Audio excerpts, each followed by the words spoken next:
Maria Santos looked at the clock on the wall. It was almost 1:45 in the afternoon. She needed to leave for work soon. She put on her black pants and white shirt. This was her uniform for the restaurant.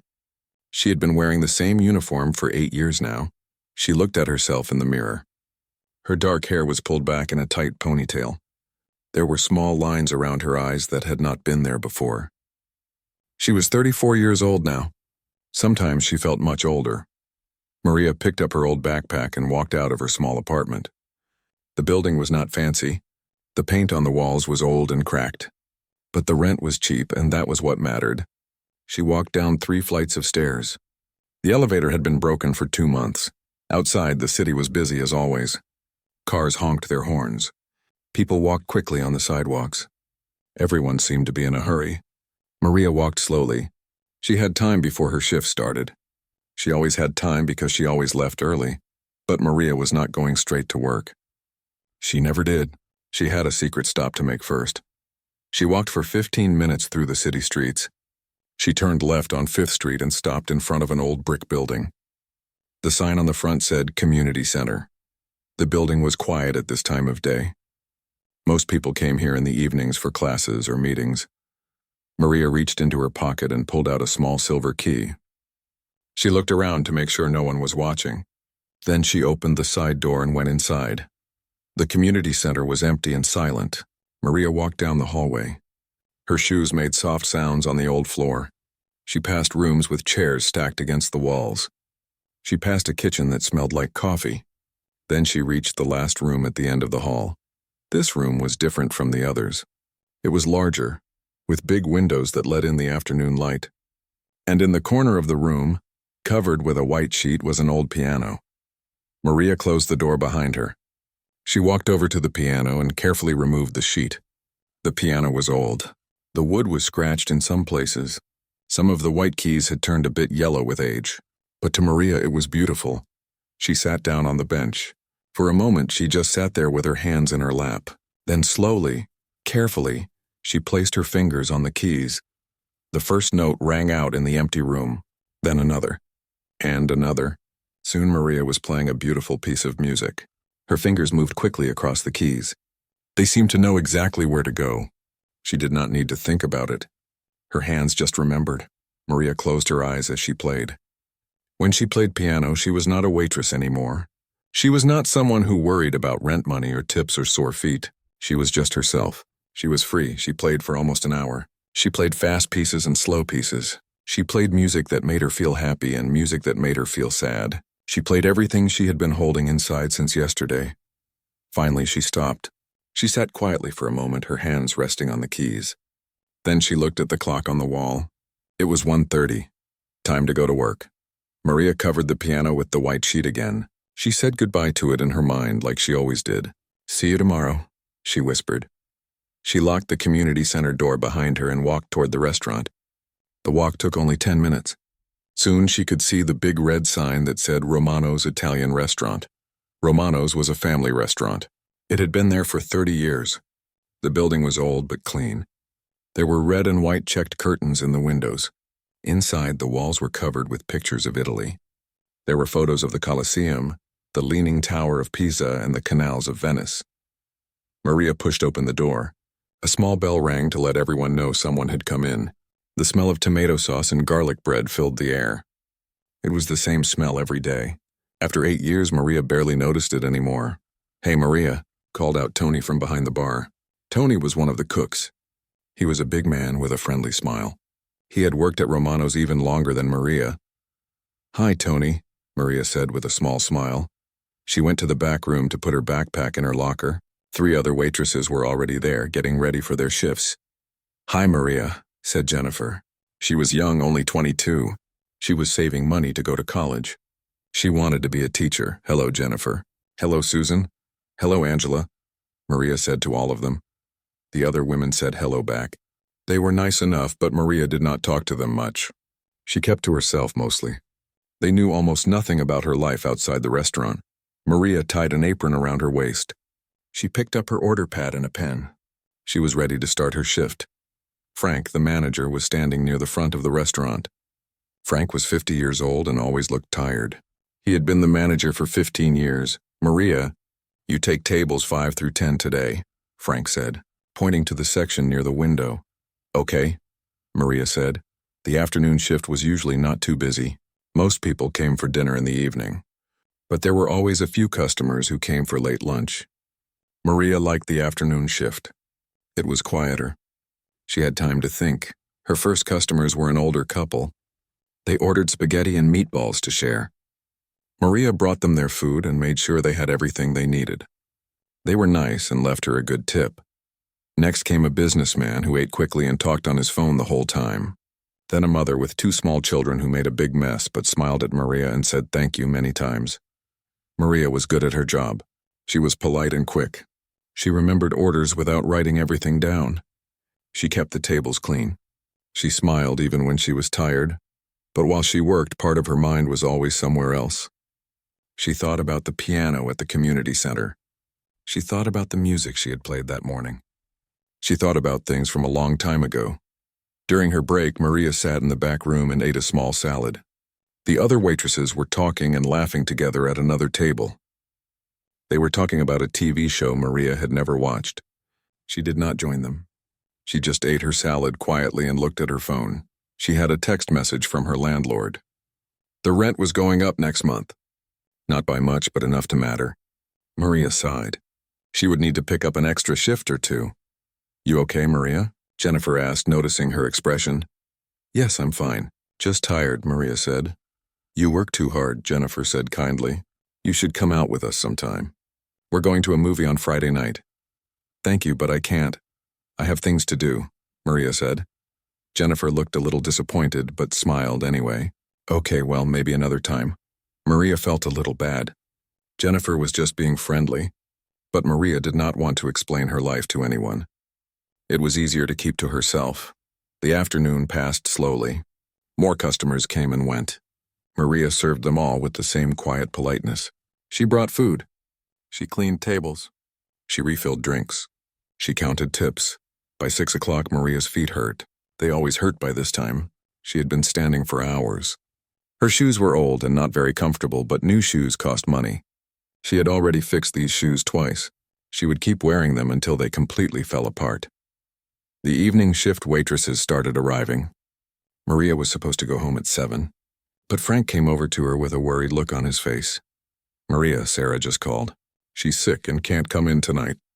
Can you stay late? Frank asked. Maria wanted to say no. She was tired, but she thought about the rent going up. She needed the extra money. Yes, I can stay, she said. Thanks, Maria, you're a lifesaver, Frank said, looking relieved. So Maria kept working. The restaurant got busier as evening came. The dinner crowd was always bigger than lunch. Families came in. Groups of friends came in. Couples on dates came in. Maria moved from table to table. She took orders. She brought food. She cleared dishes. She smiled. She said, "You're welcome and have a nice evening," over and over again. At one of her tables, a young couple was celebrating an anniversary. They looked so happy together. They held hands across the table. They smiled at each other like they were the only 2 people in the world. Maria felt a small pain in her chest as she watched them. She was happy for them, but it also made her feel lonely. She had not been on a date in 3 years. She had not had time for dating. She worked too much. And besides, who would want to date a 34-year-old waitress who could barely pay her rent? Excuse me, miss? The young man said, interrupting her thoughts. Yes, sorry. What can I get for you? Maria asked quickly. They ordered wine and the special pasta. Maria wrote it down and went to the kitchen. The night went on and on. By 10 o'clock, Maria's whole body hurt. Her feet felt like they were on fire. Her back ached. She had a headache from the noise and the bright lights. Finally, at 11 o'clock, her shift was over. She cleaned her last table and went to the back room. She counted her tips for the day. $83. That was pretty good. With her regular pay, she would be able to make rent this month, even with the increase. Maria changed out of her work clothes and put on jeans and a sweater. She said goodbye to Tony and the other workers. Then she walked out into the night. The city was quieter now. The streets were not as crowded. Maria walked slowly toward her apartment. Her whole body was tired. She just wanted to go home and sleep. But as she walked, she thought about the morning. She thought about playing piano at the community center. She thought about how free she had felt with her fingers on those keys. She thought about how, for just a little while, she had been someone different. Maria had not always been a waitress. There was a time, years ago, when her life had been very different. There was a time when she had big dreams and big plans. When Maria was young, she had loved music more than anything. Her mother noticed this when Maria was only 5 years old. She would hum all day long. She would make up little songs. She would dance around the house. So Maria's mother, even though they did not have much money, found a way to pay for piano lessons. Maria started lessons when she was 6 years old. She loved it from the very first day. Her teacher, Mrs. Rodriguez, said Maria was special. She said Maria had a gift. She learned faster than other children. Her fingers seemed to know what to do naturally. By the time Maria was in high school, she was very good at piano. She practiced every day for hours. She won competitions. She played in concerts. Everyone said she had a bright future. When Maria was 18, something amazing happened. She was accepted to the Riverside Conservatory of Music. This was a special school for talented musicians. It was very hard to get into. Only the best students were accepted. Even better, Maria got a scholarship. This meant the school would pay for most of her education. Her mother cried with happiness when they got the news. Their dreams were coming true. Maria started at the conservatory full of hope and excitement. She studied with famous teachers. She practiced in beautiful music halls. She met other talented students from all over the country. She was learning so much. She was getting better and better. She dreamed of becoming a concert pianist. She imagined herself playing in big concert halls in front of thousands of people. She imagined traveling to different countries to perform. She imagined making her mother proud. But life had different plans. During Maria's second year at the conservatory, her mother got very sick. The doctors said it was cancer. Bad cancer. Her mother needed treatment right away. Maria's mother had always worked hard. She had worked 2 jobs to support them after Maria's father left. But she did not have good health insurance. The medical bills started piling up. They needed money. A lot of money. Maria had to make a choice. She could stay in school and follow her dreams while her mother struggled alone, or she could leave school and help her mother. For Maria, it was not really a choice at all. She left the conservatory at the end of that year. She told everyone she was just taking a break. She said she would come back soon, but she knew the truth. She knew she might never come back. Maria found a job as a waitress at Romano's. The job did not pay a lot, but it was steady. She could work many hours. She could make enough money to help with the medical bills and pay for their rent. For 3 years, Maria worked and took care of her mother. She took her mother to doctor appointments. She sat with her during treatments. She held her hand when she was in pain. She tried to keep her spirits up. Her mother kept telling Maria to go back to school. "You're wasting your talent," her mother would say. "You should be playing piano, not serving pasta." But Maria would just smile and say, "There's time for that later. Right now, you're more important." Maria did not play piano during those 3 years. She could not. It hurt too much. Every time she thought about music, she thought about everything she had given up. It was easier to just not think about it at all. Then 3 years after Maria left school, her mother died. Even with all the treatments and all the money and all the hope, the cancer won. Maria was heartbroken. She felt lost and alone. She had given up everything to take care of her mother. And now her mother was gone. People told her she could go back to school now. Her old piano teacher called and said they would help her get back into the conservatory. But Maria could not do it. Too much time had passed. She was 25 years old now. She felt like she was too old to start over. Besides, she had bills to pay. She had her mother's final medical bills and funeral costs. She had to keep working. Days turned into weeks. Weeks turned into months. Months turned into years. Maria kept working at Romano's. She kept telling herself it was temporary. She kept saying she would go back to music someday, but someday never came. 5 years passed, then 6, then 7. Now it had been 8 years since she left the conservatory. 8 years since she had really played piano. Well, that was not completely true. 3 years ago, Maria had discovered the piano at the community center. The director, Mrs. Chen, had found Maria standing outside one day, staring through the window at the old piano in the corner. "Do you play?" Mrs. Chen had asked. Maria had hesitated. Then she said quietly, "I used to." Mrs. Chen had smiled. "The piano doesn't get used much anymore. Would you like to play it sometimes?" Maria's heart had jumped. "Really, could I?" "Of course. Come by whenever you like. I'll give you a key to the side door. Just lock up when you leave." So for the past 3 years, Maria had been going to the community center almost every day before work. She would play for an hour or two. It was her secret. It was the only time she felt like herself. But playing at the community center was not the same as the life she had once dreamed of. It was not the same as being a real musician. It was just something she did for herself. It was just a memory of what might have been. Now, as Maria walked home on this Tuesday night, she felt very tired. Not just physically tired from working a long shift. She felt tired deep inside. Tired of her life. Tired of just getting by. Tired of dreams that had died a long time ago.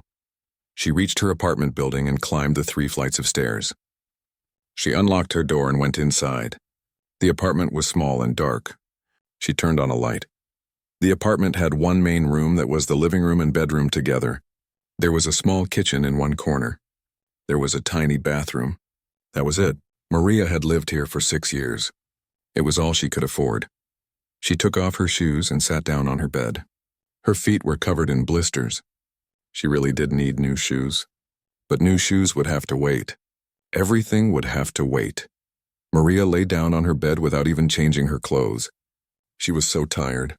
She closed her eyes. But before she fell asleep, she thought about the piano at the community center. She thought about the music she would play tomorrow morning. She thought about those few precious moments when she could forget about rent and bills and sore feet. Those moments were all she had. They were enough. They had to be enough. Maria fell asleep thinking about music. She dreamed of concert halls and audiences. She dreamed of a life that might have been. She dreamed of being someone other than just a waitress at an Italian restaurant who nobody really knew. She dreamed of being Maria the musician instead of Maria the waitress. In her dreams, she was still that girl with big hopes and big plans. In her dreams, anything was still possible. But tomorrow she would wake up. Tomorrow she would put on her uniform again. Tomorrow she would serve pasta and smile at strangers. Tomorrow she would be just Maria Santos, a 34-year-old waitress with tired feet and an empty apartment. Tomorrow would be just like today. And the day after that would be the same. And the day after that, and the day after that, this was her life now. This was all it would ever be. She had accepted that a long time ago. Or at least she told herself she had accepted it.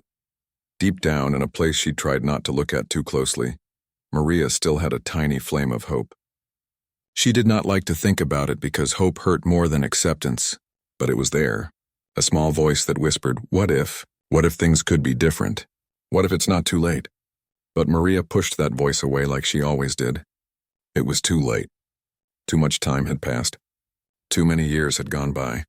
She was just a waitress now. That girl who played piano at the conservatory was gone. She had disappeared a long time ago. Maria fell into a deep, dreamless sleep.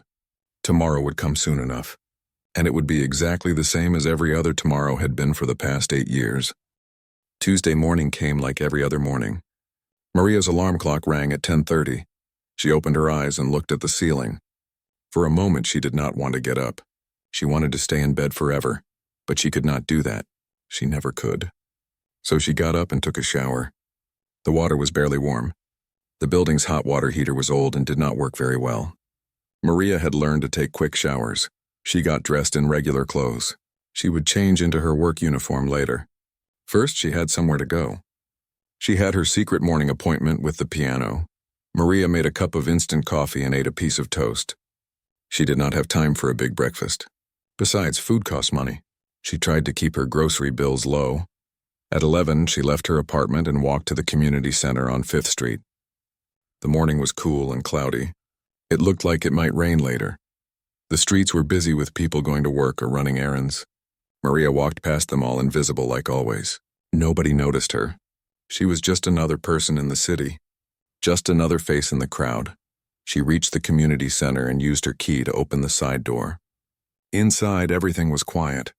She could hear her footsteps echoing in the hallway. Maria went to the room with the piano.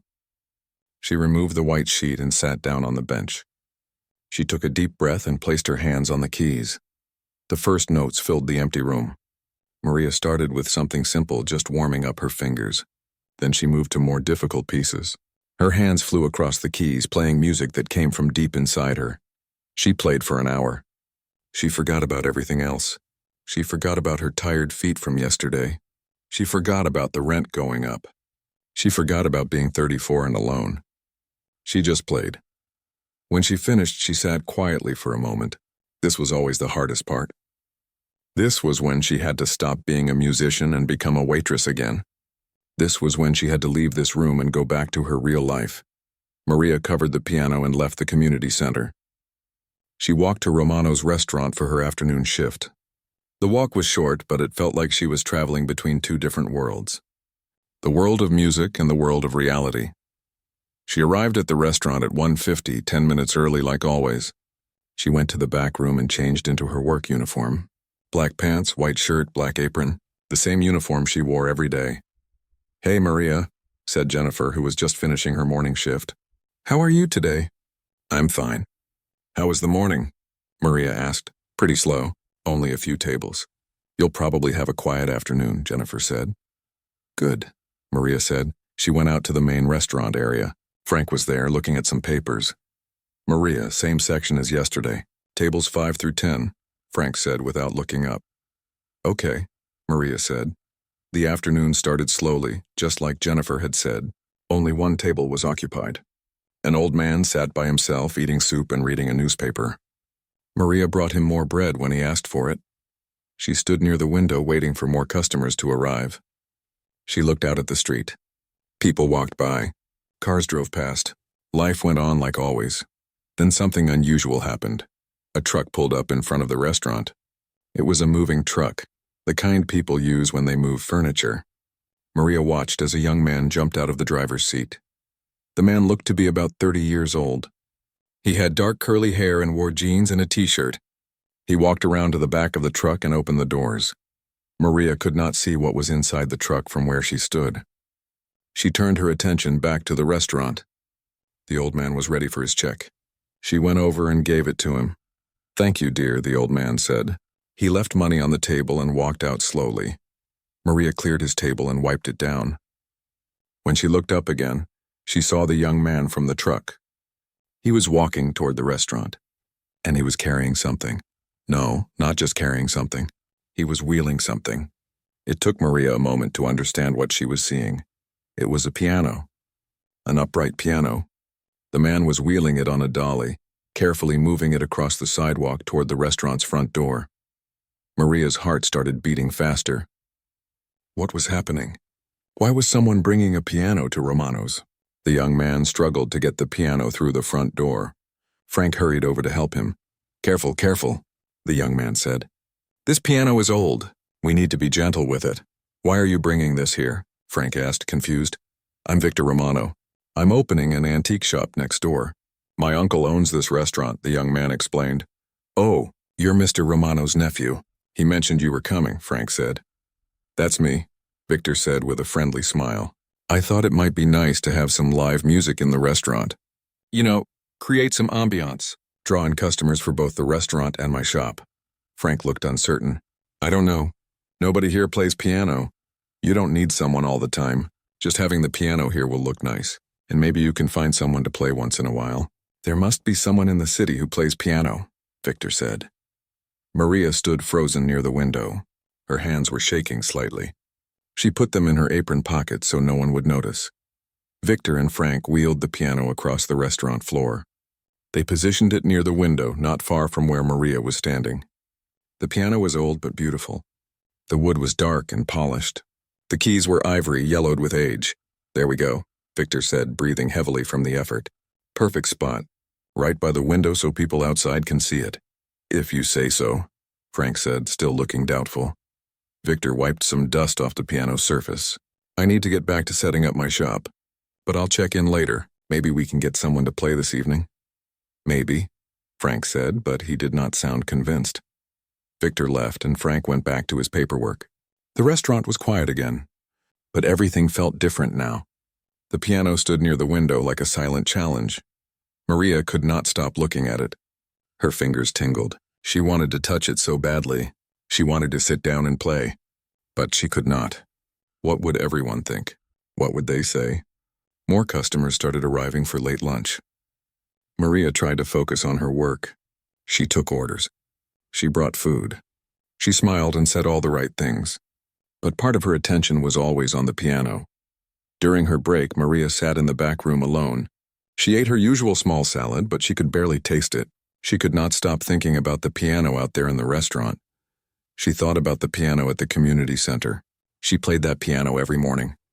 But she had never played in front of anyone. That piano was her secret. Playing it was something private, something just for herself. But this piano at Romano's was different. It was sitting right there in the middle of the restaurant.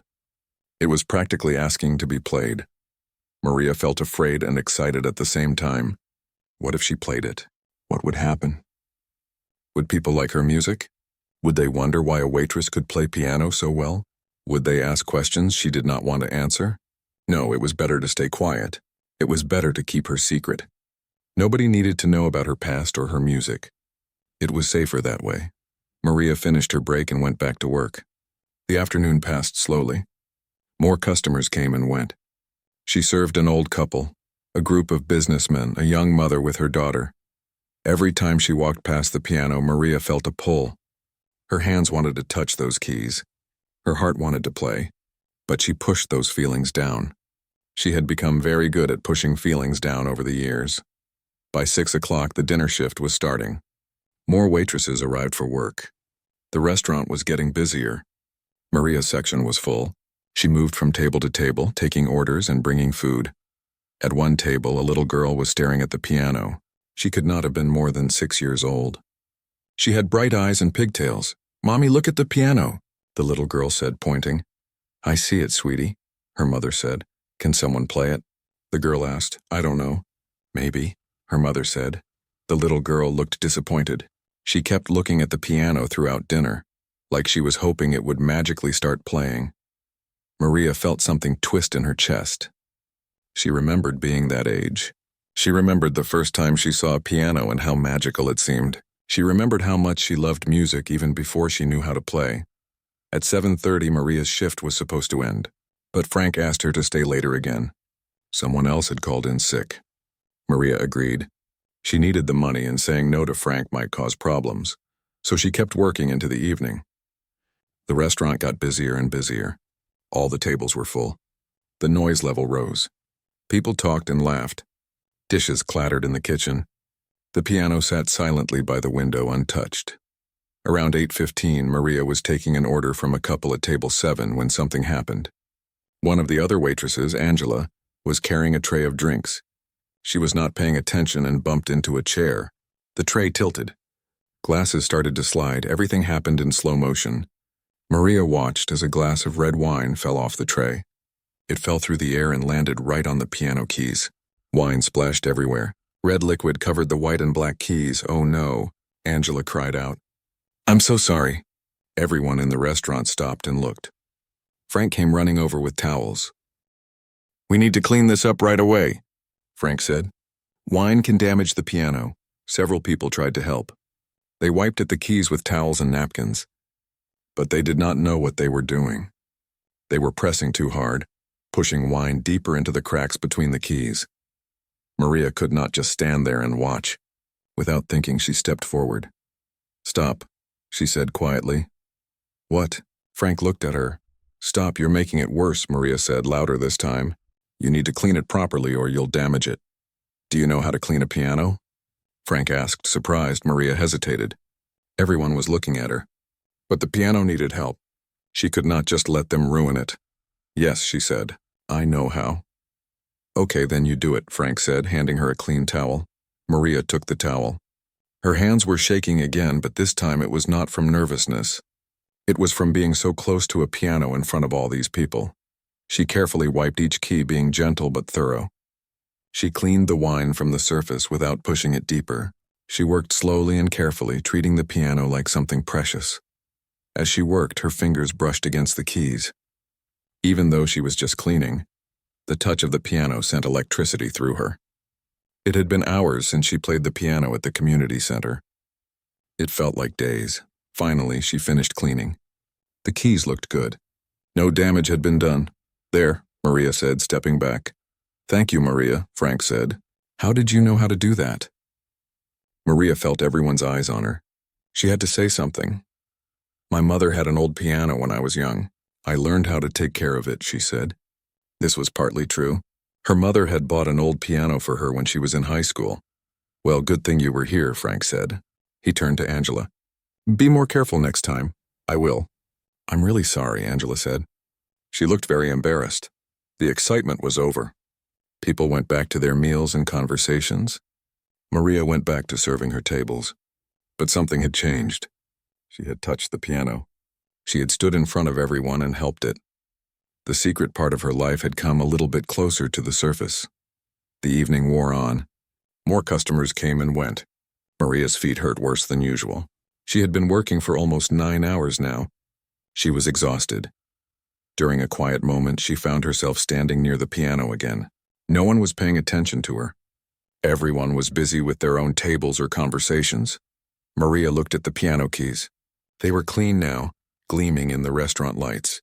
Her fingers tingled. She could feel the music inside her wanting to come out. It would be so easy to just sit down and play one song. Just one, but no, she could not. What if people thought she was showing off? What if they asked questions? What if they found out about her past, about the conservatory, about all the dreams she had given up? It was better to stay silent. It was safer. That's a beautiful piano, isn't it? Said a voice beside her. Maria jumped slightly. She turned to see one of her customers, an older woman with kind eyes.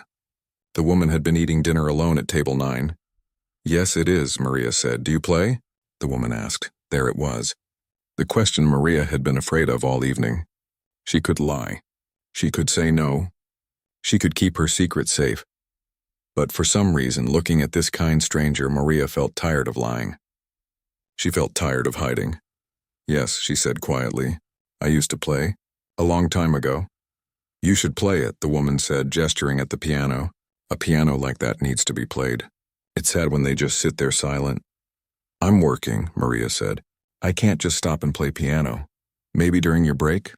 The woman suggested. Maybe, Maria said, but she did not mean it. The woman smiled like she understood something. Well, if you ever do play it, I hope I'm here to listen. Maria smiled back politely and went to check on her other tables. But the woman's words stayed with her. A piano needs to be played. It's sad when they just sit there silent. Maria felt the same way. It was sad. The piano was beautiful and silent and sad, sitting there with no music coming from it, just like Maria herself. She had music inside her, but she kept it locked away. She was silent when she should be singing. She was hiding when she should be sharing. But that was how it had to be. That was how she had survived for 8 years. She had learned to be quiet, to be invisible, to keep her past buried. It was too late to change now. Finally, at 10:30, Maria's shift ended. She was so tired she could barely stand. She had worked almost 11 hours today. She counted her tips. $97. Better than yesterday. The extra hours had been worth it. She changed out of her uniform and said goodnight to the other workers. As she walked toward the door, she passed the piano one more time. She stopped and looked at it. The piano looked back at her. Or at least it felt that way. It felt like the piano was waiting for someone to bring it to life, waiting for someone to play it. Not me. Maria whispered to the piano. I'm just a waitress. I'm nobody. She turned away and walked out into the night. The city was quiet at this hour. The streets were mostly empty. Maria walked home slowly, too tired to hurry. As she walked, she thought about the day. She thought about Victor bringing the piano to the restaurant. She thought about cleaning the wine off the keys. She thought about the kind woman who said a piano needs to be played. Maria thought about the piano at the community center where she played every morning. That piano was her secret friend. That piano knew all her feelings. That piano heard music that no one else heard. But the piano at Romano's was different. It was public. It was visible. If she played that piano, everyone would see her. Everyone would know her secret. Could she do that? Could she let people see that part of her? The part she had hidden for so long? No, she could not. It was too risky. Too scary. Too much. Maria reached her apartment building and climbed the 3 flights of stairs. Her legs felt like they might give out. She was so tired. She opened her apartment door and went inside. She did not even bother to turn on the lights. She just took off her shoes and fell onto her bed. But even though she was exhausted, Maria could not fall asleep right away. Her mind kept going back to the piano at Romano's. She kept seeing it sitting there by the window. She kept imagining herself sitting down and playing it. What would she play? Something classical? Something modern? Something happy or something sad? She imagined her fingers on the keys. She imagined the music filling the restaurant. She imagined people stopping to listen. In her mind, it was beautiful. In her mind, everything was perfect. People loved her music. They clapped. They smiled. They asked her to play more, but that was just in her mind. Reality would be different. Reality was always different than dreams. Maria finally fell asleep around midnight. She dreamed of pianos. She dreamed of playing in front of crowds. She dreamed of the life she used to want before everything changed. When she woke up on Wednesday morning, the sun was shining through her window. It was a new day. Time to go play the piano at the community center. Time to go to work at the restaurant. Time to walk past the piano at Romano's and pretend she was just a waitress who knew nothing about music. Maria got up and started getting ready. As she brushed her teeth, she looked at herself in the bathroom mirror. She saw a tired woman with lines around her eyes. She saw someone who had given up a long time ago, but somewhere deep inside there was still that little girl who had fallen in love with piano when she was 6 years old. That little girl who had practiced for hours every day.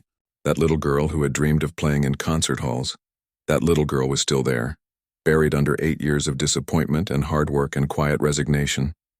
That little girl still wanted to play. She still wanted to make music. Maybe, Maria whispered to her reflection. Maybe someday, but probably not today. Today she would be Maria the waitress. Today she would serve food and smile at strangers and ignore the piano by the window. Today would be just like every other day. Safe, quiet, hidden. That was how Maria wanted it. That was how it had to be. She had convinced herself of this over and over again for 8 years. But something had changed. The piano at Romano's had changed something. It had awakened something inside her that she had tried to keep sleeping. Maria finished getting ready and left her apartment. She walked to the community center like she did every morning. She played the piano in the empty room like she always did. But today it felt different. Today playing in secret felt wrong somehow. Today the music wanted to be heard by more than just empty walls. Maria tried to ignore these feelings. She finished playing and left the community center. She walked to Romano's for her afternoon shift. The piano was still there by the window, exactly where Victor had left it yesterday. It sat there silent and waiting. Maria put on her uniform and started her shift. She tried not to look at the piano. She tried to focus on her work. But throughout the day, she kept glancing at it, and each time she looked at it, a small voice inside her whispered, "Play me." You know, you want to just sit down and play. But Maria pushed that voice away. She was good at pushing voices away. She had been doing it for 8 long years. The question was, how much longer could she keep doing it? 3 days passed. The piano stayed by the window at Romano's restaurant. Nobody played it. It just sat there beautiful and silent. Victor came by the restaurant a few times. He always looked at the piano and seemed disappointed that no one was playing it. He asked Frank if they had found anyone who could play. "Not yet," Frank always said. Maria heard these conversations. Each time her heart beat a little faster. But she said nothing. She kept her secret safe. On Thursday afternoon, Maria was working her usual shift. It was a slow day. Only a few tables were occupied. Rain fell steadily outside, keeping most people at home. Maria stood near the window looking out at the rain. The piano was right next to her. She could reach out and touch it if she wanted to, but she did not. "Maria, you can take your break," Frank called from across the restaurant. "Okay," Maria said. She walked to the back room, but for some reason she did not feel like sitting in the small back room today. She did not want to eat her salad while staring at blank walls. She went back out to the main restaurant. Only one table was occupied now. An old man sat reading a newspaper. He was not paying attention to anything else. Maria looked at the piano.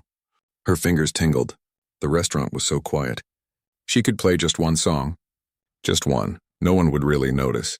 And if they did notice, she could just say she was testing it or something. Before she could change her mind, Maria sat down on the piano bench. Her heart was pounding. What was she doing? This was crazy.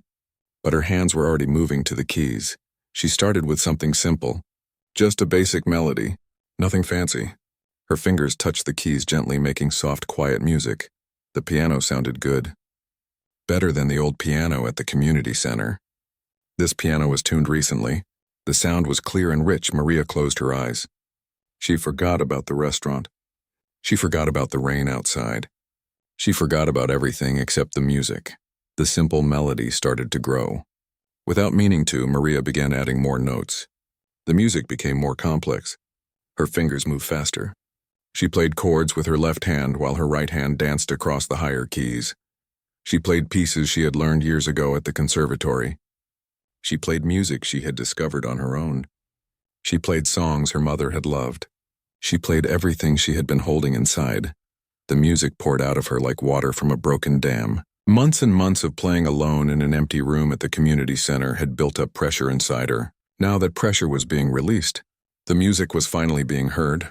Maria did not know how long she played. It could have been 5 minutes or 20 minutes. Time stopped meaning anything. There was only the music and her fingers on the keys and the feeling of being completely free. Finally, she played the last note. It hung in the air for a moment, then faded away. Maria opened her eyes. The restaurant was silent. Completely silent. Then Maria realized something. The restaurant was not empty anymore. While she had been playing with her eyes closed, people had come in. The tables were full. Everyone was staring at her. Maria's face turned red.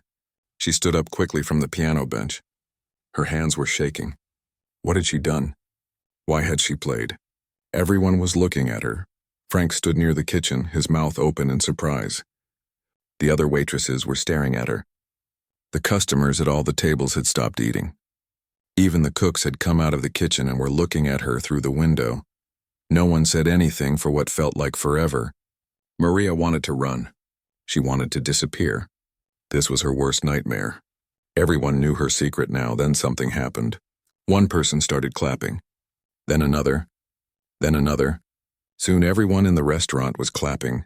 They were applauding her. That was beautiful. Someone called out, "Amazing," said someone else. "Play another one," someone requested. Maria did not know what to do. She felt embarrassed and proud and scared all at the same time. She had never played in front of people before. Well, not since she left the conservatory 8 years ago. Frank walked over to her. He looked shocked. "Maria, I had no idea you could play piano like that. That was incredible." "Thank you," Maria said quietly. "I'm sorry. I should have asked permission first." "Permission? Are you kidding?" "That was the most beautiful thing I've ever heard," Frank said. "Where did you learn to play like that?" Maria hesitated. She did not want to tell her whole story. Not here. Not now. "I took lessons when I was younger," she said. This was true even if it was not the complete truth. "Well, you're very talented," Frank said. "Would you play during your shifts sometimes? I think customers would love it." "I don't know," Maria said. "Maybe." She went back to work, but everything felt different now. Customers kept looking at her. Some of them came up to tell her how much they enjoyed her playing. Others asked questions about where she learned to play. Maria answered politely but did not give much information. She felt exposed. The secret part of her life was not secret anymore. These people at the restaurant now knew she could play piano. They now knew she was more than just a waitress. That evening, Maria could not stop thinking about what had happened. She had played in front of people. She had let them see the real her, at least a small part of the real her, and nothing bad had happened. People had liked it. They had clapped. Maybe it was okay. Maybe sharing her music with others was not as scary as she thought. But another part of Maria felt worried. What if people started asking more questions? What if they found out about the conservatory? What if they learned that she had once been training to be a concert pianist and had given it all up? Would they think she was a failure? Would they pity her? Maria did not want pity. She had made her choices. She had done what she needed to do. She did not regret taking care of her mother. But she also did not want to talk about it with strangers. When Maria got home that night, she was too restless to sleep. She kept thinking about playing the piano at the restaurant. She kept remembering the feeling of making music while people listened. It had been both terrifying and thrilling. The next day was Friday. Maria woke up and went to the community center like always. She played the piano in the empty room. But today, playing alone felt lonely in a way it never had before. Yesterday, she had played for an audience. People had listened and appreciated her music. Today, she was back to playing for empty walls. It felt like going backwards. Maria finished playing and walked to the restaurant for her shift. As soon as she walked in, Frank came up to her with a big smile. "Maria, I have great news," he said. "Mr. Romano came by this morning. I told him about your piano playing yesterday. He loved the idea of having live music in the restaurant. He wants you to play during dinner service tonight." "What?" Maria said, panic rising in her chest. "Tonight? Yes. Isn't that wonderful? We can have live music every Friday and Saturday night," Frank said excitedly. "But I'm supposed to be working. I'm supposed to be serving tables," Maria said. "We'll adjust your duties. You can play piano for an hour or so, then help with tables during busy times. Don't worry, you'll still get your full pay plus tip," Frank said. Maria wanted to say no, but she saw how excited Frank was. And the truth was, part of her wanted to play again. Part of her had loved playing for people yesterday. "Okay," she heard herself say. "I'll play tonight." "Excellent," Frank said. "I'll put up a sign outside. Live piano music Friday and Saturday nights. This is going to be great for business." The rest of the afternoon, Maria felt nervous. She was going to play piano tonight, on purpose this time, not by accident during her break, but as an actual performance. People would come to the restaurant specifically to hear her play. What if they did not like it? What if she made mistakes? What if her playing yesterday had been a fluke and tonight she would sound terrible? By the time evening arrived, Maria felt sick with nerves. The restaurant started filling up with the dinner crowd. Maria changed into her uniform but stayed in the back room, trying to calm herself down. Jennifer came into the back room. "Hey Maria, I heard you're playing piano tonight." "That's so cool." "I didn't know you were a musician." "I'm not really a musician," Maria said. "I just play a little bit." "Are you kidding?" "Frank said you played amazingly yesterday." "Everyone's excited to hear you," Jennifer said. "There's actually a bigger crowd than usual tonight. I think people saw the sign outside about live music." This did not help Maria's nerves at all. A bigger crowd meant more people watching her, more people judging her, more pressure. At 7 o'clock, Frank came to get her. "Maria, it's time. Are you ready?" "I guess so," Maria said, even though she did not feel ready at all. She walked out to the main restaurant. The dinner crowd was there. All the tables were full. People were talking and eating. The smell of garlic and tomato sauce filled the air. Maria walked over to the piano. She sat down on the bench. Her hands were shaking. She took a deep breath. Then she started to play. At first, her fingers were stiff with nervousness. The notes did not flow as smoothly as they should. But slowly, as she played, Maria began to relax. The music took over. Her fingers remembered what to do. She forgot about the watching eyes and just played. She played for 45 minutes. She played classical pieces and modern songs. She played slow, beautiful melodies and fast, energetic tunes. She played music that made people want to cry and music that made them want to dance. When she finished and stood up from the piano, the restaurant erupted in applause. People clapped and cheered. Some stood up from their tables to clap. "Bravo." Someone shouted, "More." "Play more." Someone else called out. Maria's face was red, but she was smiling. She had done it. She had played in front of people and they had loved it. The feeling was incredible. For the rest of the evening, customers kept coming up to her to say how much they enjoyed her playing. They asked when she would play again. They asked if she had recordings of her music. They asked how long she had been playing piano. Maria answered their questions as simply as she could. Yes, she would play tomorrow night too. No, she did not have any recordings. She had been playing since she was 6 years old. That night, when Maria went home, she felt different. She felt more alive than she had felt in years. Playing piano for people had awakened something inside her. It reminded her of who she used to be. It reminded her that she was more than just a waitress. Saturday night, even more people came to the restaurant. Word was spreading that Romano's had a talented piano player. Maria played again, and again people loved it. After her performance on Saturday, a man came up to her. He was young, maybe 25 years old.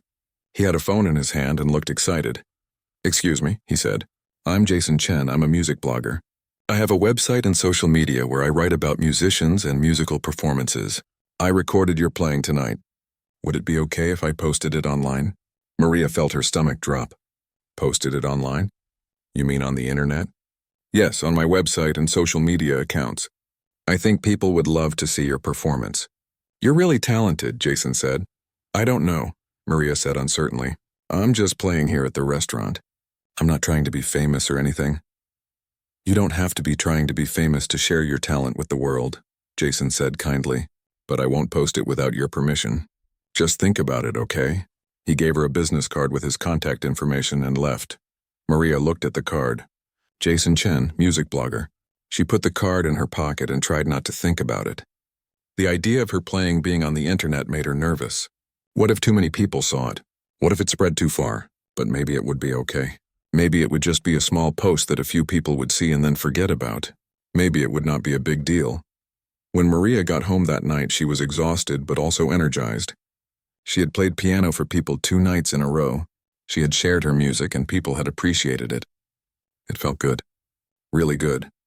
She thought about Jason Chen and his offer to post her performance online. Part of her wanted to say yes. Part of her wanted the world to hear her music. But another part of her was afraid. Afraid of attention. Afraid of questions. Afraid of people discovering her past. Maria went to bed without making a decision. She would think about it more tomorrow. Sunday was her day off.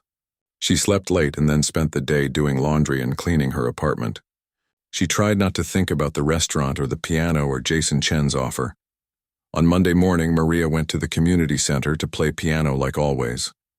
But when she tried to play, something felt wrong. The empty room felt too quiet. Playing for just herself felt less satisfying than it used to. She had tasted what it was like to play for an audience, and now playing alone was not enough anymore. Maria finished her practice session early. She felt unsettled and did not know why. Well, that was not true. She knew why. Things were changing. Her quiet, hidden life was becoming less quiet and less hidden, and she did not know how she felt about that.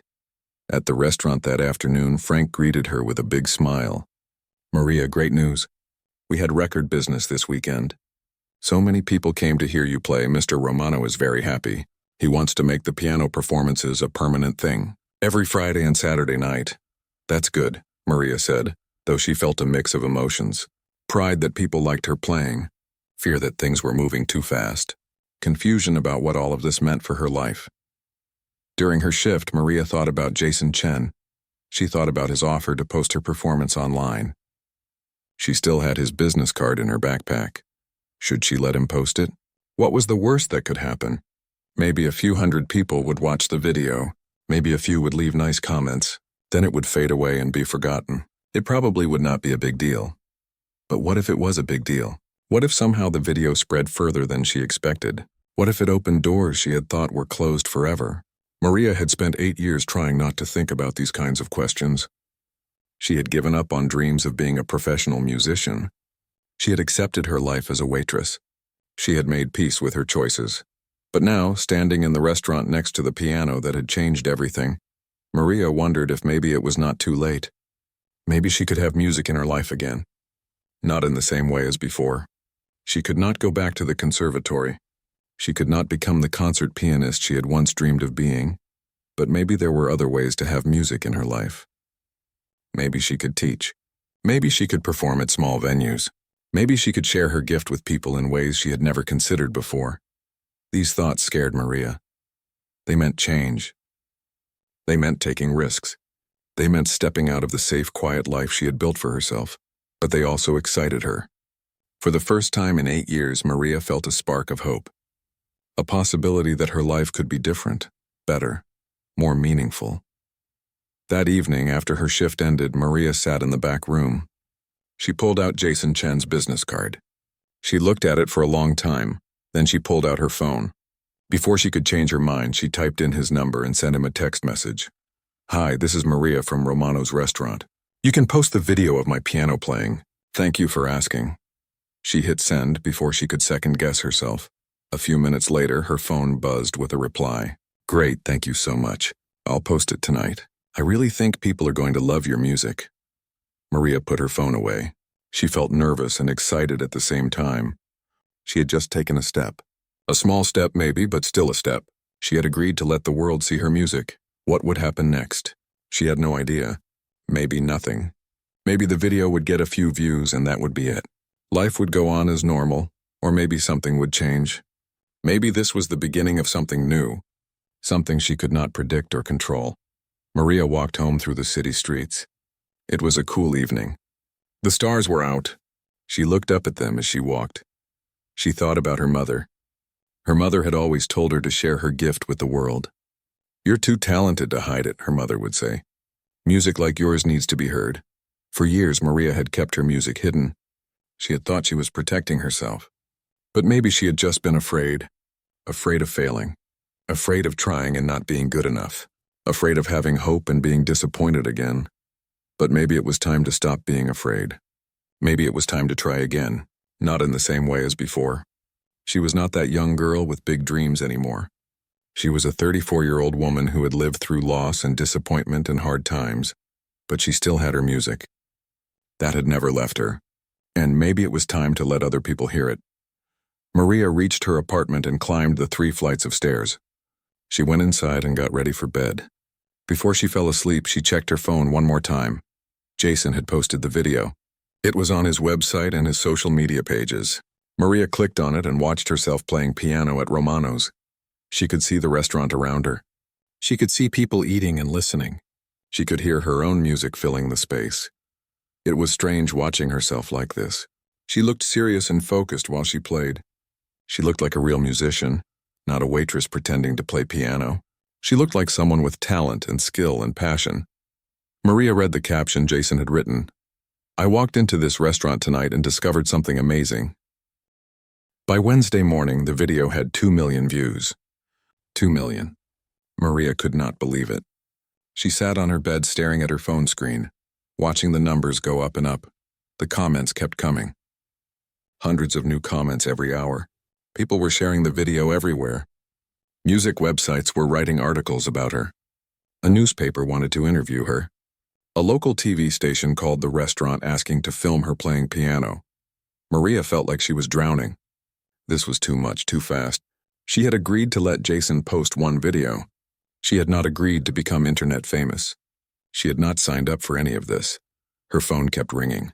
Frank called 3 times before she finally answered. "Maria, have you seen the video? You're famous. Everyone is talking about you.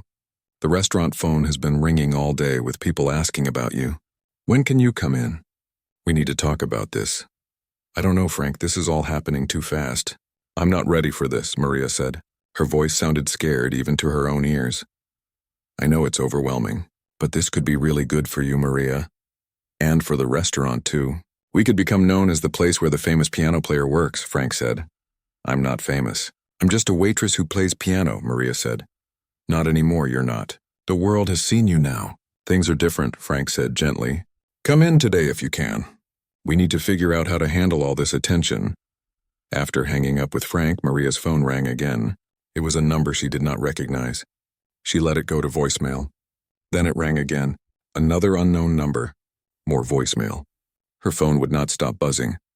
Finally, Maria turned off her phone. She needed quiet. She needed to think. Everything was happening too fast and she could not process it all. She got dressed and left her apartment. She walked to the community center on 5th Street. She let herself in with her key and went to the room with the piano. This place had always been her safe space, her quiet place. Maybe being here would help her feel better. Maria sat at the piano and started to play. But for the first time in 3 years, the music did not come easily. Her fingers felt stiff. Her mind was too full of worry and confusion. She could not lose herself in the music like she usually did. After a few minutes, she stopped playing. She put her head in her hands. What was she going to do? Her quiet life was gone. People all over the internet were talking about her. Strangers were asking questions about her past. Everything was spinning out of control. "I thought I might find you here," said a voice behind her. Maria jumped and spun around. An old woman stood in the doorway. She was small and thin with white hair and kind eyes. "Mrs. Chen, the director of the community center." "Mrs. Chen, I'm sorry. Am I not supposed to be here?" I can leave if you need me to, Maria said quickly. No, dear. You're always welcome here. You know that, Mrs. Chen said. She walked into the room and sat in a chair near the piano. I saw the video. Everyone has seen the video. You're very talented, Maria. I always knew you were special, but I had no idea just how special. I didn't want this to happen, Maria said. I just played piano at the restaurant. I didn't mean for it to become such a big thing. Sometimes life has plans for us that we don't expect, Mrs. Chen said wisely. You've been hiding your light under a basket for a long time, Maria. Maybe it's time to let it shine. But I'm scared, Maria admitted. What if people find out about my past? What if they ask questions I don't want to answer? What if I can't handle all this attention? What is it about your past that frightens you so much? Mrs. Chen asked gently. Maria hesitated. She had never told Mrs. Chen her full story. But something about the kind old woman made her want to open up. Maybe it was time to tell someone the truth. I was a music student once, Maria began, at the Riverside Conservatory. I was studying to be a concert pianist. Everyone said I had a real future in music. But then my mother got sick and I had to leave school to take care of her and pay the bills. She died 3 years ago. I've been working as a waitress ever since. And you think people will judge you for that? Mrs. Chen asked. I think they'll think I'm a failure. Or they'll pity me. I don't want either of those things, Maria said. Mrs. Chen was quiet for a moment. Then she said, Maria, you gave up your dreams to take care of your mother. That's not failure. That's love. That's sacrifice. That's one of the most beautiful things a person can do. Anyone who judges you for that is not worth your concern. But what about my music? I gave up so much time. I'm 34 now. It's too late to have the career I once wanted. The best years are behind me, Maria said. Says who? Mrs. Chen asked. Who decided that 34 is too old for music? Some of the greatest musicians didn't become famous until they were much older than you. And besides, who says you need to be famous? You can have music in your life in so many ways. You don't need to be a concert pianist to be a musician. Maria had never thought about it that way before. She had always seen things in black and white. Either she was a professional concert pianist or she was nothing. Either she achieved her childhood dreams exactly as she had imagined them or she had failed. But maybe Mrs. Chen was right. Maybe there were other ways to have music in her life. Maybe success did not have to look the way she had always thought it would. What should I do? Maria asked. About the video? About all the attention? That's up to you, Mrs. Chen said. You can hide from it if you want. You can turn off your phone and pretend it never happened. Or you can face it.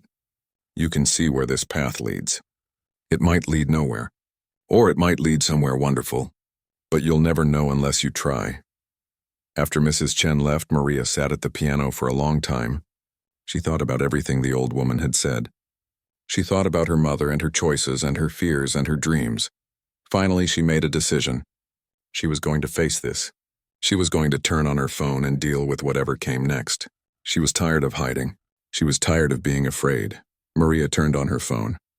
Immediately it buzzed with dozens of notifications. Missed calls, text messages, emails.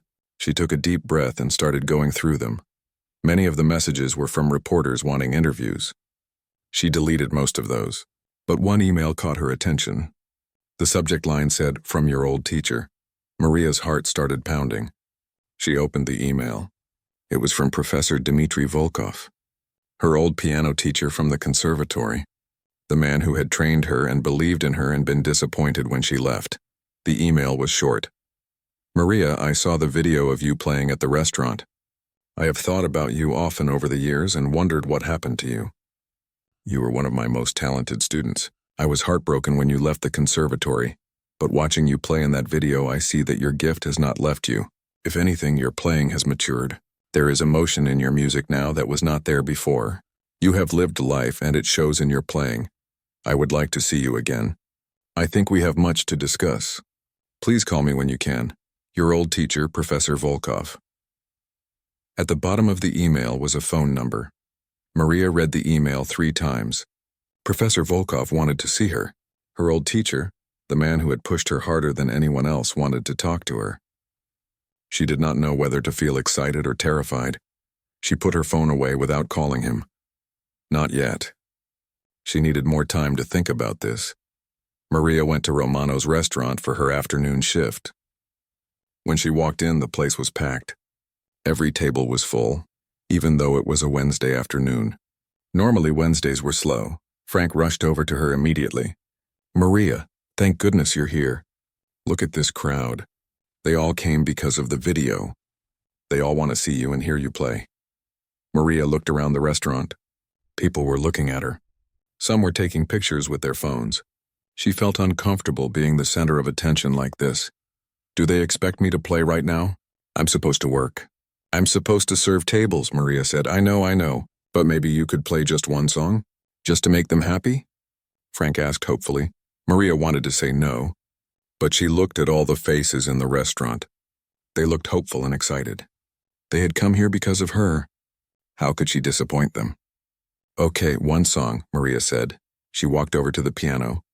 The restaurant went quiet as soon as she sat down. Everyone was watching. Maria felt exposed and vulnerable, but she placed her hands on the keys and began to play. She played a slow, beautiful piece, something emotional and heartfelt. As she played, she forgot about the watching eyes. She forgot about the cameras recording her. She just played from her heart. When she finished, the restaurant erupted in applause. People stood up and clapped. Some had tears in their eyes. Maria stood up and gave a small bow, then quickly walked to the back room. She needed a moment to herself. But even in the back room, she was not alone. Jennifer was there, looking at her with excitement. "Maria, that was incredible. You're like a real celebrity now. Everyone wants to meet you." "I'm not a celebrity. I'm just me," Maria said. "Well, everyone thinks you're amazing, and they're right," Jennifer said kindly. Maria changed into her uniform and tried to start her shift, but it was impossible to work normally. Every table wanted to talk to her. People asked for pictures with her. "Maria!" His voice was warm and full of emotion. "I am so glad you called. I have thought about you so much over the years. When you left the conservatory, I worried about you. Are you well?" "I'm okay. I've been working, living my life," Maria said. "I saw the video. Your playing is beautiful, Maria. More beautiful than I remember. You have grown as a musician even though you left formal training," he said. "I haven't really grown. I just play sometimes at a community center." "That's all," Maria said. "That is not all. I can hear it in your music. You have depth now, experience, pain and joy in life. These things make great musicians, not just practice and technique," Professor Volkov said. Maria felt tears starting to form in her eyes.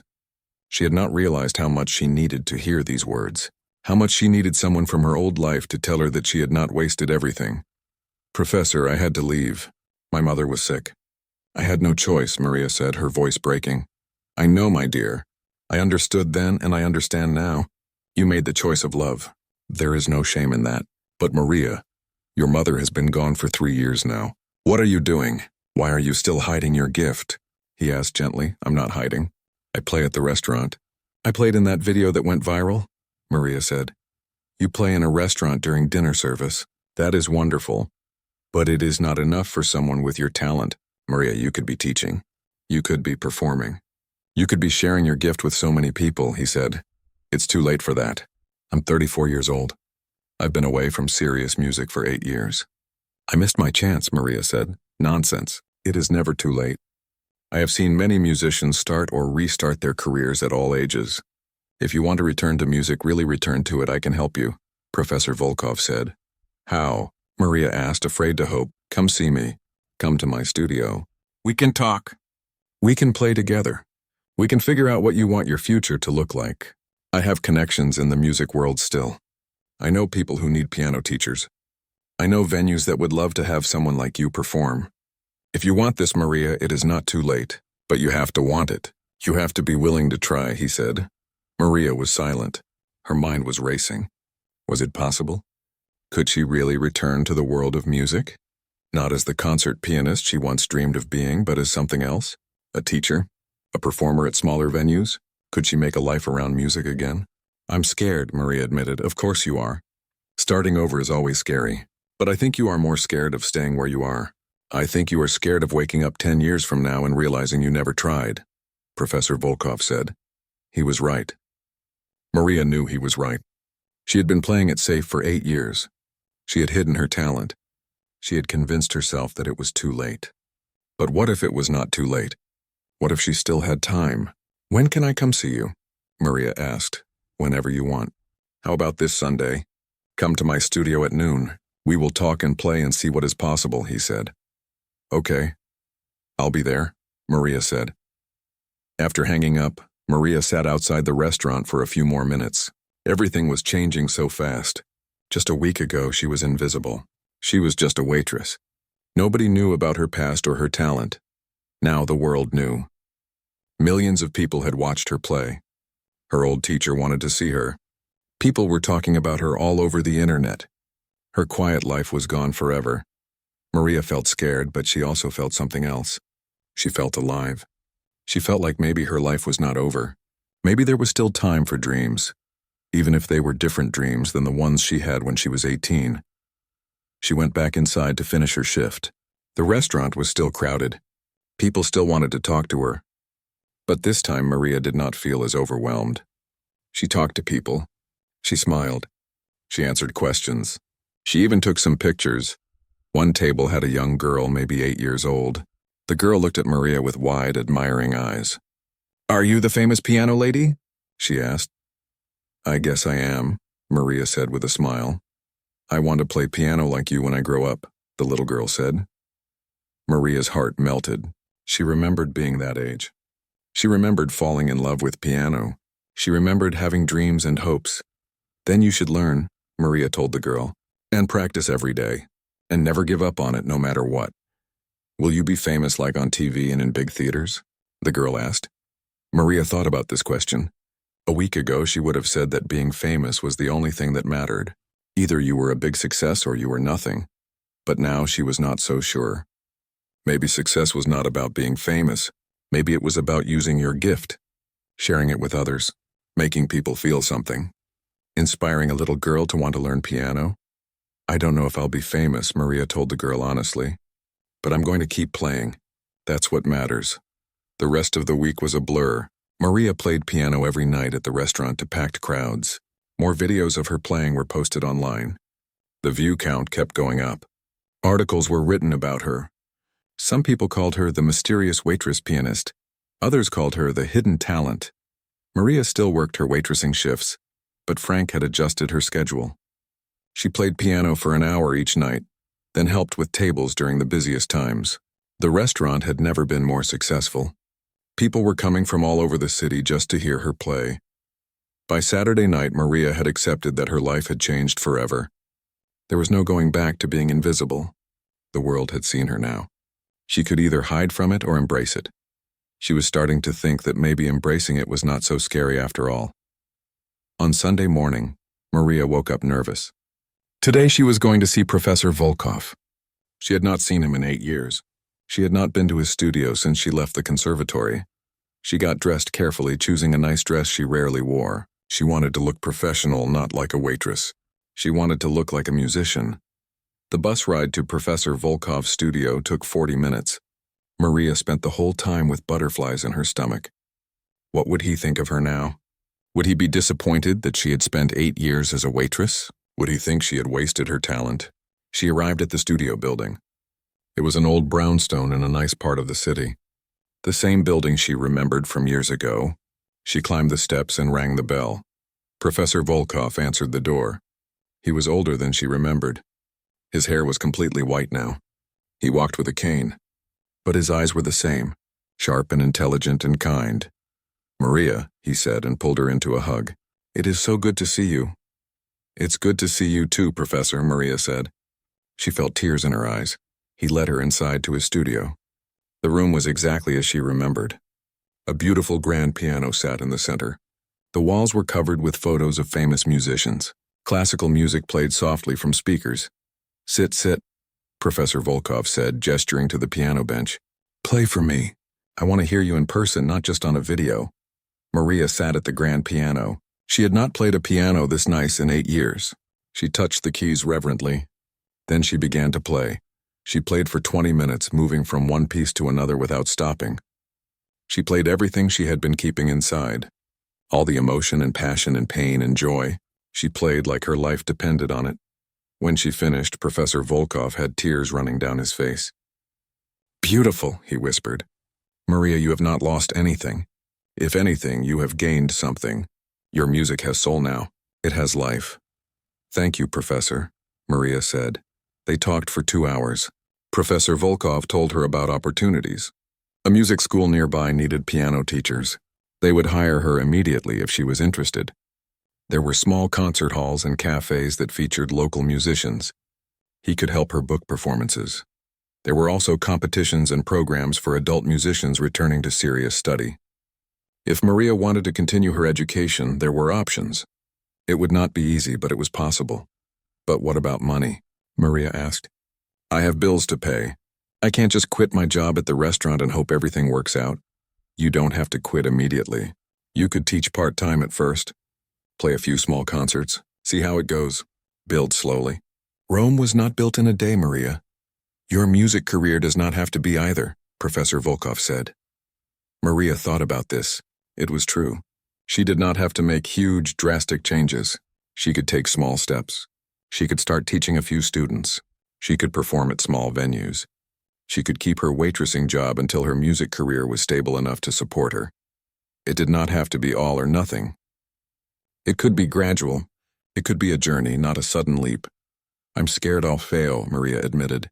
Everyone is scared of failing. But Maria, you already know what it feels like to not try. You have been living that for 8 years. Is that really less scary than trying and possibly failing? Professor Volkov asked. Maria knew he was right. She had been so afraid of failing that she had not tried at all. She had chosen the safe path. The path where she could not be disappointed because she was not hoping for anything. But that path had not made her happy. It had just made her numb. She had been sleepwalking through her life for 8 years. Maybe it was time to wake up. 6 weeks had passed since the video went viral. 6 weeks since Maria's quiet life had exploded into something she could never have imagined. 6 weeks of change and fear and hope and possibility. Maria now taught 7 students at the music school. She had reduced her hours at Romano's to 3 shifts per week. She was making enough money from teaching to cover her bills. It was tight, but it was working. Every Sunday, she went to Professor Volkov's studio. They worked on her technique together. They played duets. They talked about music and life and dreams. Slowly, Maria was becoming the pianist she had always been meant to be. Professor Volkov had also been helping her book small performances. She had played at a coffee shop. She had played at a community center concert. She had played at a small art gallery opening.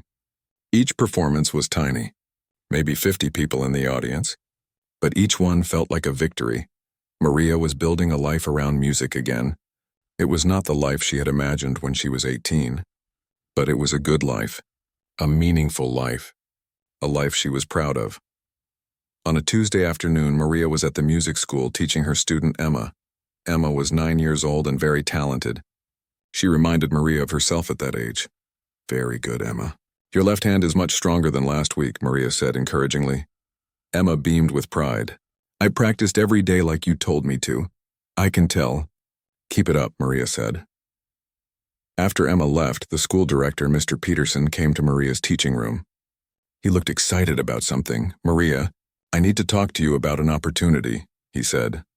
Okay, Maria said, curious. The Riverside Community Concert Hall is having their annual Music Scholarship Benefit Concert in 6 weeks. They raise money to help young musicians pay for lessons and instruments. It's a big event. About 200 people attend, Mr. Peterson explained. That sounds nice, Maria said, not understanding why he was telling her this. They want you to be the featured performer this year, Mr. Peterson said. Maria felt her stomach drop. What, me? Why would they want me? Because you're talented and your story is inspiring. A musician who gave up her career to care for her mother, then returned to music years later. That's the kind of story that helps raise money for the scholarship fund. Plus, Professor Volkov recommended you highly. He's on the board that organizes the concert, Mr. Peterson said. 200 people? That's a lot of people. I've only played for small groups. I don't know if I can do something that big, Maria said, feeling panic rising. Of course you can. You trained at the conservatory. You have the skills. You just need the confidence, Mr. Peterson said. Think about it. This could be really good for your career. It would get your name out there. More teaching opportunities might come from it. Maybe even more performance opportunities. Can I have some time to think about it? Maria asked. Sure, but I need an answer by Friday. They need to start promoting the event, Mr. Peterson said. After he left, Maria sat alone in the teaching room. Her hands were shaking. 200 people. A real concert hall. This was not a small coffee shop or art gallery. This was serious. This was the kind of performance she used to dream about, but that was also what scared her. What if she failed? What if she froze up? What if people realized she was not as good as they thought she was? That evening at Romano's, Maria could not focus on work. She kept thinking about the benefit concert. She kept imagining herself on stage in front of 200 people. Sometimes the image was exciting. Sometimes it was terrifying. During her break, Jennifer noticed something was wrong. You okay, Maria? You seem distracted. I'm fine. Just thinking about something, Maria said. Want to talk about it? Jennifer asked kindly. Maria hesitated. Then she decided to tell Jennifer the truth. I was asked to perform at the Riverside Community Concert Hall. It's a big benefit concert. 200 people. I don't know if I should do it. Are you kidding? That's amazing. Of course you should do it, Jennifer said excitedly. But what if I mess up? What if I'm not good enough? Maria asked. Maria, I've heard you play dozens of times. You're incredible. Those people are going to love you, Jennifer said. It's different when it's a real concert. When people have expectations. When it matters, Maria said, then make it matter. Play like you always do. From your heart. That's what makes your music special, Jennifer said. Maria thought about Jennifer's words for the rest of her shift. Play from your heart. That was what made her music special, not perfect technique or fancy skills. Heart, emotion, truth. That night, Maria called Professor Volkov. I heard about the benefit concert invitation, she said. Yes, I recommended you. I hope that is okay, Professor Volkov said. I'm scared, Professor. What if I'm not ready for something this big? Maria asked. Maria, you were ready years ago. The only thing stopping you now is fear. And fear is just a feeling. It cannot actually hurt you unless you let it control you, he said. But what if I fail in front of all those people? Maria asked. Then you fail. And then you get up and try again. Maria, you have already survived so much. You left school. You watched your mother die. You worked as a waitress for 8 years. You survived all of that. You can survive a concert, Professor Volkov said. He was right. She had survived much worse than a concert. Why was she so afraid of playing music, the thing she loved most in the world? What should I play if I say yes? Maria asked. So you are considering it? Professor Volkov sounded pleased. You should play pieces that mean something to you. Music that tells your story. Let the audience see who you really are through your music. After hanging up, Maria thought about what music would tell her story. What pieces represented her journey? Her loss, her hope, her return to music? By Wednesday morning, Maria had made her decision. She was going to do it. She was going to perform at the benefit concert. Yes, she was scared, but she was going to do it anyway. She called Mr. Peterson and told him she would accept. He was thrilled. Wonderful. This is going to be great, Maria. I'll let the concert organizers know. Then the real work began. Maria had 6 weeks to prepare, 6 weeks to choose her pieces, practice until they were perfect and build up her courage. She spent every spare moment practicing, before work, after work, on her days off. She practiced at the community center. She practiced at Professor Volkov's studio. She even practiced in her head while walking to work. She chose 5 pieces to play. The first was a classical piece by Chopin, her mother's favorite. The second was a modern piece, complex and challenging. The third was a jazz improvisation showing her creativity. The fourth was a slow, emotional piece that expressed her grief and loss. And the fifth was an uplifting, hopeful piece that represented her new beginning. Together, the 5 pieces told her story. They showed where she had been and where she was going. They showed her pain and her joy. They showed who she really was. Professor Volkov worked with her every Sunday. He helped her polish her technique. He helped her add emotion and meaning to each piece. He pushed her to be better than she thought she could be. Remember, Maria, you are not just playing notes. You are communicating. You are sharing a part of yourself with the audience. Let them see you. Let them feel what you feel, he told her. Maria's students noticed the difference in her. She was more focused, more driven. She practiced with an intensity they had never seen before. Emma, her talented 9-year-old student, asked her one day, Miss Maria, why are you practicing so much? I have a big concert coming up. I want to do my best, Maria explained. Are you nervous? Emma asked. Very nervous, Maria admitted. My mom says being nervous means you care. If you didn't care, you wouldn't be nervous, Emma said wisely. Maria smiled. Your mom is very smart. At Romano's, everyone knew about the upcoming concert. Victor Romano, the owner's nephew, was especially excited. Maria, this is huge. You're going to play at the Riverside Concert Hall. That's a real venue. You're becoming a real professional musician. I'm trying, Maria said modestly. You're doing more than trying. You're succeeding, Victor said. The weeks flew by. Maria practiced and taught and worked and practiced some more. She barely had time to think about being nervous. She was too busy preparing. Then suddenly it was the day before the concert. Tomorrow night she would stand on a real stage in front of 200 people. Tomorrow night her life would change again. For better or worse, tomorrow night would be important. Maria could not sleep. She lay in bed going over the pieces in her mind, playing each note mentally, hoping she would remember everything, hoping she would not freeze or forget or mess up. At 3 a.m. she gave up on sleeping. She got dressed and walked to the community center. She let herself in with her key and went to the piano room. She sat at the old piano and played through all 5 pieces. In the dark, empty room with no one watching, Maria played her heart out. She played every emotion she had been carrying, every hope and fear and dream. When she finished, she felt calmer. She felt ready. Tomorrow she would do this. She would walk onto that stage and play, and whatever happened would happen. The next morning, Maria woke up late. She had finally fallen asleep around 5 a.m. and slept until noon. She got up and ate a small breakfast, though her nervous stomach did not want food. The concert was at 7 in the evening. Maria spent the afternoon trying to stay calm. She took a long bath. She did breathing exercises. She tried not to think about the 200 people who would be watching her tonight. At 5 p.m., Professor Volkov picked her up. He was going to drive her to the concert hall. How are you feeling? He asked as she got in the car.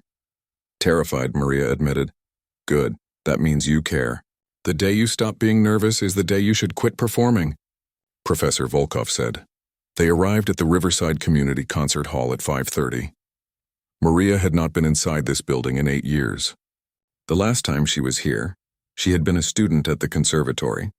She had come to watch other students perform and dreamed that one day she would perform here too. Now that day had come, just not in the way she had imagined. The concert hall was beautiful. Red velvet seats faced a stage with a gorgeous grand piano.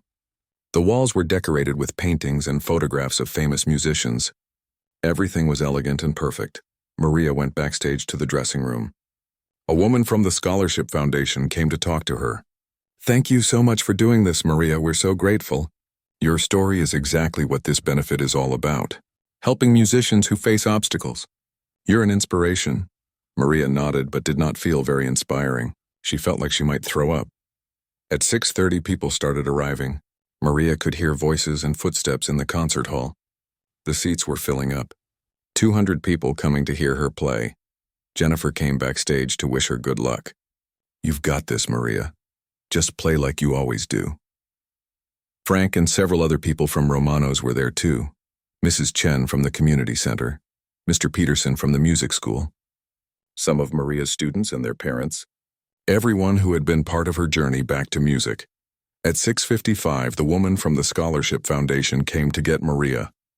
It's time. Are you ready? Maria took a deep breath. Yes, I'm ready. She walked to the side of the stage. She could see the audience now. Every seat was full. 200 faces looking at the empty stage, waiting for her to appear. The foundation president walked onto the stage. She spoke into the microphone, welcoming everyone. She talked about the scholarship fund and how important it was. Then she introduced Maria. Tonight we have a very special performer. Maria Santos was a promising student at the Riverside Conservatory 8 years ago. She left school to care for her ailing mother. For years, she put her music aside to work and support her family. But recently, her extraordinary talent was rediscovered when a video of her playing piano went viral. Tonight, she returns to the stage to share her gift with all of us. Please welcome Maria Santos, the audience applauded. Maria walked onto the stage. Her legs felt weak. Her heart was pounding so hard she thought everyone could hear it.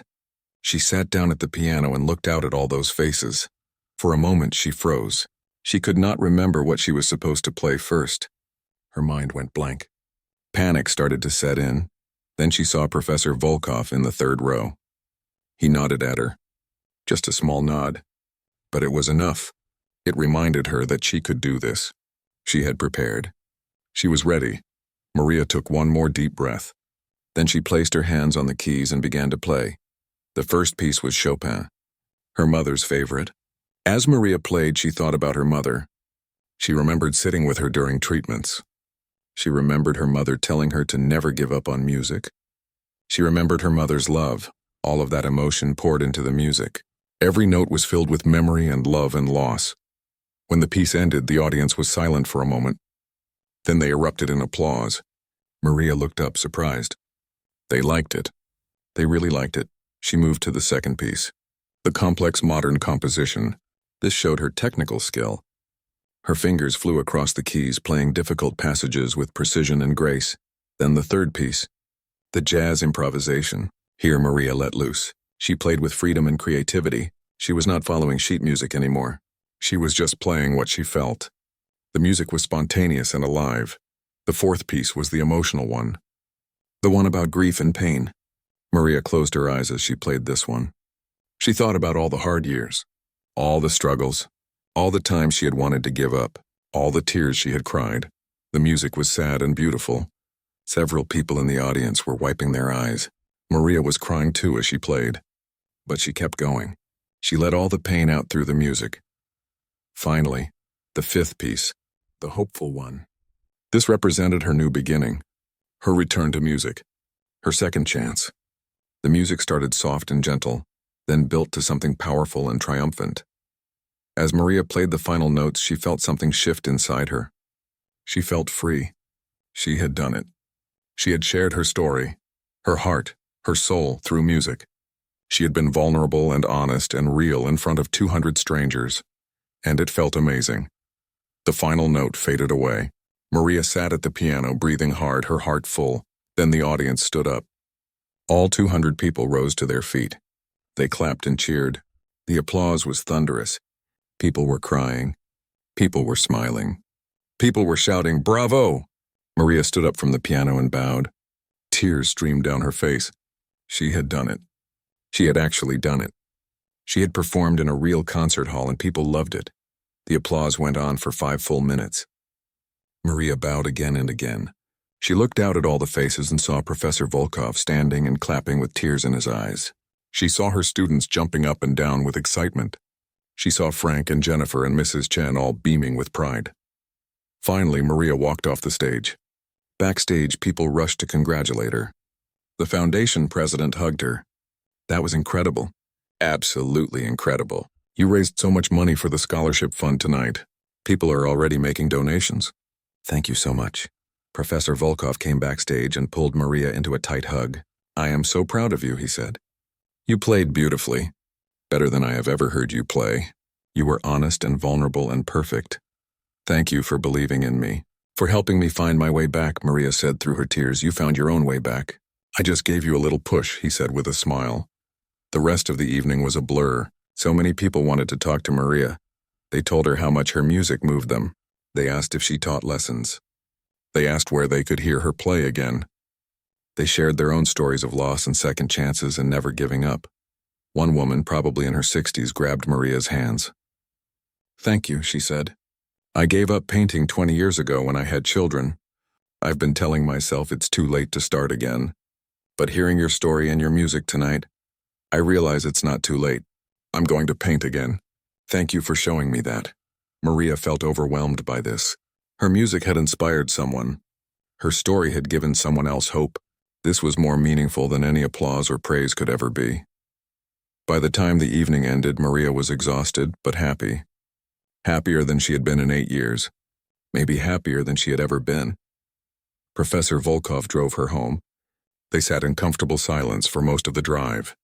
Finally, Maria said, I never thought I would get here. For so long, I thought my chance was gone. I thought it was too late. It is never too late, Maria. Not as long as you have breath in your body and music in your heart. Professor Volkov said. When Maria got home, she collapsed on her bed. She was too tired to even change out of her dress. She closed her eyes and smiled. She had done it. She had performed in front of 200 people. She had shared her gift. She had been true to herself and her music. She had not let fear win, and this was just the beginning. There would be more students to teach, more concerts to play, more opportunities to share her music with the world. Maria was no longer just a waitress who played piano in secret. She was a musician, a teacher, a performer. She was someone who had lost her way but found it again. She was someone who had given up her dreams but discovered they could change shape and still come true. She was Maria Santos, and her story was far from over. In the weeks after the concert,